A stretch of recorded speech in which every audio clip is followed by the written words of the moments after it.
I just heard this morning right after I woke up, and a friend had been called and let me know, and I then jumped online and got the confirmation, and it was sad. I hadn't talked to Andy this year at all. I'd spoken to him several times last year. My dad had spoken to him recently, my father Rance.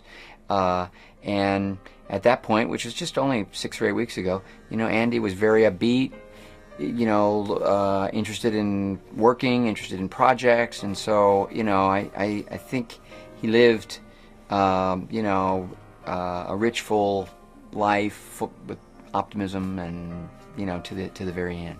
Andy Griffith was not the producer of the show, or the creator. It wasn't his original idea, and he never wrote any episodes. But without a doubt, he was the architect. It was his. It reflected his sensibility, and it was sort of his voice at work there, week in and week out. And I think the writers very early on learned how to capture that, not just in Andy's dialogue, but in the attitude toward the characters, the nature of the storylines, the way that the sort of the morals, the ideas were expressed in a very humanistic, kind of non-judgmental way, a way that accepted people's foibles, even celebrated them.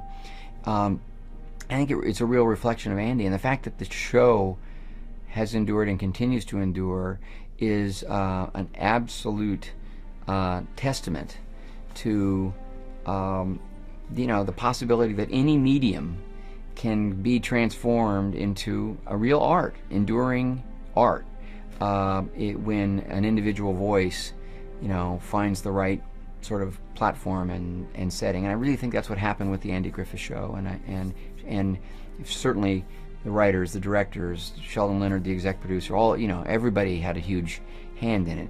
But it was Andy's effort and vision, week in and week out, that kept modifying and defining and redefining what Mayberry was and what it was supposed to represent. I would suspect that when people watch an Andy Griffith performance, that they don't realize quite how dedicated, focused, analytical he really was about what he was doing. It was always an act of creation. It was always a creative decision, because he looked so spontaneous, and he was very capable of being wildly improvisational.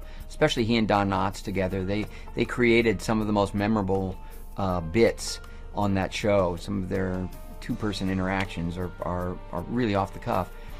But even Matlock later, you sort of feel like Matlock's pulling those statements to the jury kind of out of the air. Not the case. Andy, in his career, in his life, was always considered, and somehow, he was always a man of faith, and he didn't talk about it a lot, but I think he had a kind of a trust, and I think that trust was born in a way out of his faith. There wasn't neurosis around the set. There was a kind of a respect for the opportunity, a humility in that, and yet a sense of play, and so I grew up in this environment believing that creativity and agony were not interlinked.